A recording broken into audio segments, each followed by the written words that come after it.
Hi, Jeff. Hey, Meesha. Welcome to another episode of North Atlanta Real Estate Podcast with Jeff Ahi and Meesha Roswell. Hi, everybody.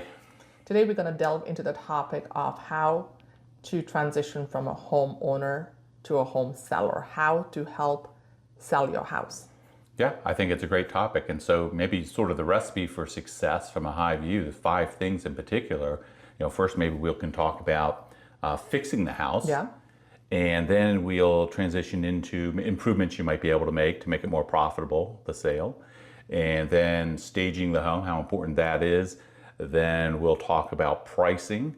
And then finally, we'll get into touching based on the marketing you need to do. So Yeah. does that sound good? Let's Absolutely. go a little deeper. And I think it's such a step-by-step approach. You cannot put the cart before the horse. You have to go about, first fixing the house, then improving it, then staging it, and just kind of go with it. And I feel the most important thing right now is to let, as an agent, I have to go to a homeowner and ask them to change their mindset from a homeowner to a potential house seller. Yeah. You have to start looking at your home, not as a home anymore, but as a property, which has to be polished, shown, and then presented in the market. Yeah, sometimes, we live in our house and we kind of overlook the flaws. It's easy to kind of look past the flaws after a while, right? Absolutely, which is why it's so important to fix the house and make the repairs, the deferred maintenance, the electrical outlet that's not working, the deck that needs repairs, all those items that typically get overlooked by someone who's living in the house. So these are things that are more mechanical, maybe and broken, or like a roof leak and a plumbing leak and things like that is what we're talking about, correct? So important, Yeah. yes, absolutely. And once those minor fixes and the major repairs have been done is when we start talking about improvements to the home, and that's when upgrades come into the picture, and that's when we talk to sellers about maybe possibly upgrading their house, their kitchen especially, because a kitchen, as we all know, is the heart of the house, and that is going to bring in the maximum money into the property, which all the real estate gurus have told us, that and the master bathroom. And I feel it's important to sometimes caution home sellers into not overspending on their kitchens. Don't you think? I agree. I think it's much more important to do a facelift. Like I tell my folks, what you really want to do is get about 80% of the appearance for about 20% of the money. You don't want to go and do a $40,000 or $50,000 kitchen, but sometimes it might even make sense to spend $10,000 if you really are lacking in that area. It's amazing what sometimes just painting the cabinets, new countertop, backsplash can do to a home. Absolutely. All reflective surfaces like floors, walls, cabinets, lighting, it's so important to make sure that there are no blemishes, they look perfect. So when a buyer comes in, they cannot find too many flaws in the reflective surfaces. Absolutely. I mean, and if you just think about it quickly, it's almost everything you see when you go in a home is ceilings, floors, and walls. That is most of what you see. And if a home happens to be vacant at the time, if you think about that, then all you see are the flaws. Absolutely. It must be in great shape. If you have to really pay attention because you're now looking through somebody else's eyes. It's now a buyer. Absolutely. And it's so interesting that you said vacant, because these days vacant houses, attract some buyers, but Yep. Staged houses are the ones where everyone is moving to Instagram, TikTok, social media. Everything is all about staged houses, and especially model houses. When we walk in, it's hard to see a model house which is not staged. Oh, absolutely. The builders, I think, all do that, and there's a reason for that. They are much more attractive, and they, in our world, and we'll talk about it in a little bit, when you're the photography, the home has to be attractive to get people to want to go inside and take a look, and the staging makes a big difference. Yes. In that area. So if you have a model house in your area, it may not be a bad idea to go tour it to kind of see what it is that the builders have done and how you can translate, if not all of it, some of it into your house, whether it is putting those cutesy little things on the bookshelves, fluffing up the pillows, throwing a rug, or just color coordinating all throughout the house. Just to kind of make it look similar to how the model houses are staged. Yeah, I think that's a great idea. Yeah. And then it's sometimes, stagers could come in and add value, but most of the times I feel as a homeowner, you could do most of the work yourself. Just get inspiration from Pinterest and Instagram. Well, I think it depends on the homeowner too, and how involved they want to be, and also how much effort are they going to put into the sale. Sometimes it's funny if you think about, people might be more familiar with selling a car because maybe we've done that a little more frequently than a house.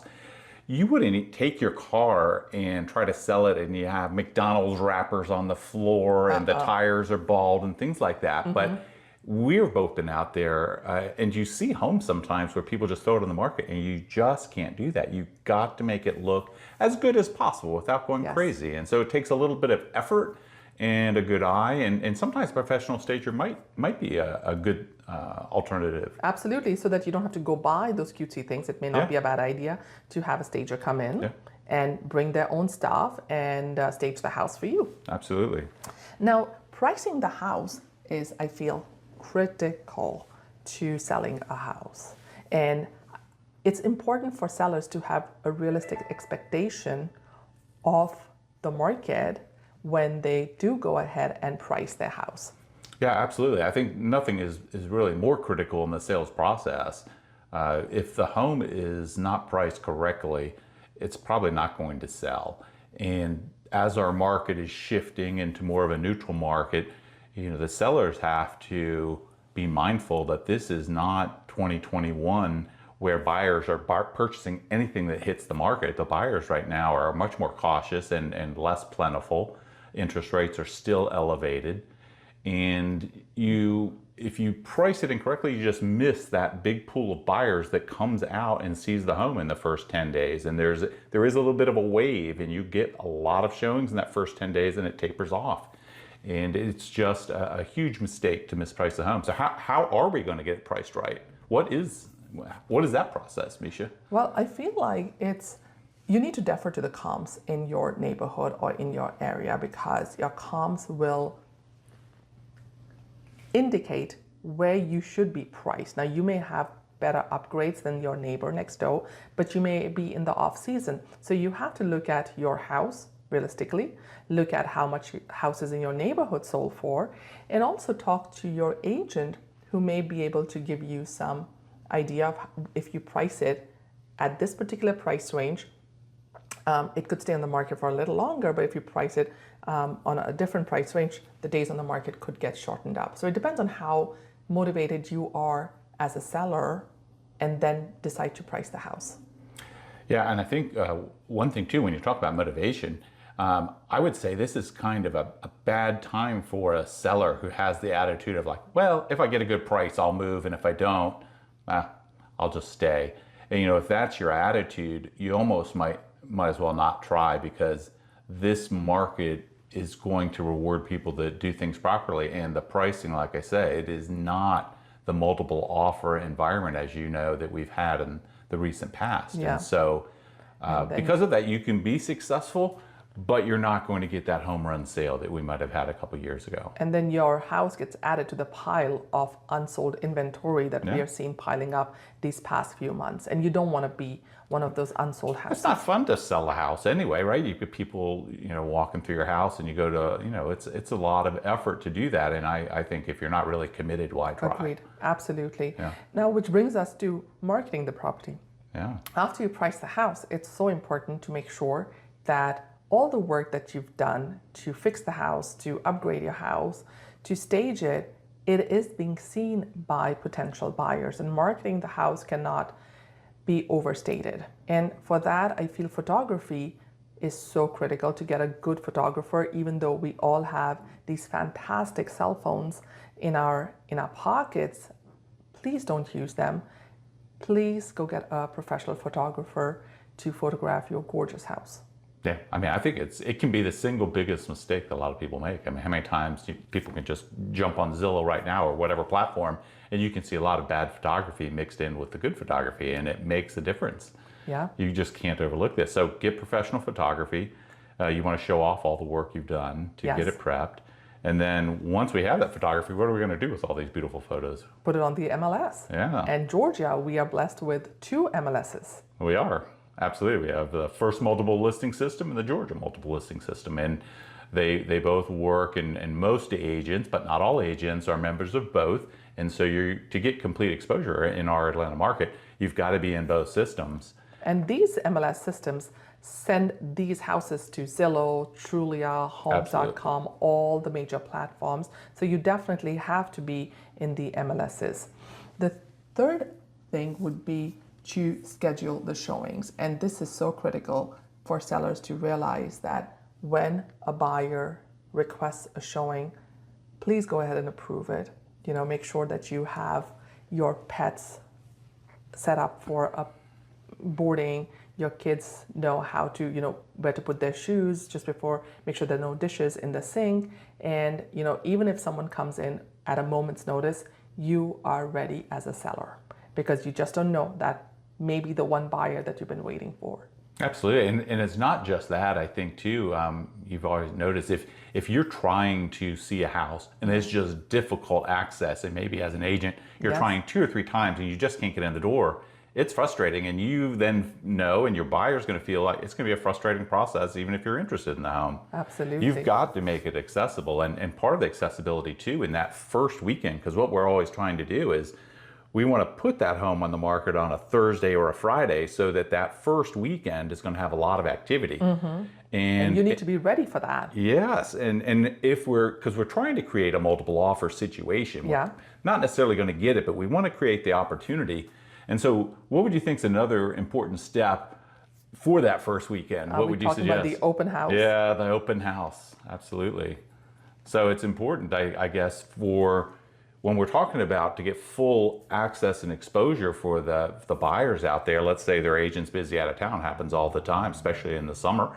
It's very important that we have an easy access opportunity for these buyers. And so having the open house on that first weekend gives everybody the opportunity to see it, when we have the best opportunity to have multiple offer to get that seller the best price. Absolutely. And when I used to work with Shannon Rawlings Real Estate in Augusta, one thing I did learn there, which worked for them, it still works for them, and it's worked for us also, is to have a 1-hour open house, not an elongated 2-hour, 3-hour open house. That 1 o'clock to 2 o'clock time is just perfect. This last time when we had an open house, we had 23 families walk in, because there's that sense of urgency that is generated when you have a 1-hour open house. So, I definitely will leave you with that, saying that 1-hour open house is definitely I think it's great. It's better for the home seller too. You don't have to be away so long. You just get it in, get it done, and creates a sense of excitement during that open house. And I feel like if we work on those 5 critical items, as a home seller, we should be able to sell our house in this market. But then, of course, the market has to absorb your house. It has to be priced well, it has to show well, it has to be staged well. And if all those, you have to create the perfect storm. Yeah, and I think this is a great recipe for success. So I'm sure that if they follow our advice, they'll be in good shape. Fantastic, Jeff. Thank you so much for an informative session, and I hope our listeners are better prepared when they decide to become home sellers. Okay, so if you all are actually thinking about selling your house and you'd like to chat with us, please reach out. We'd love to talk to you and give you some advice. Also, if you guys have any other recommendations for other shows and topics that you'd like to hear, we'd be happy to help entertain that. Fantastic. And that was Jeff Ahi and Meesha Wall with another episode of North Atlanta Real Estate. See you at the next episode. Bye-bye.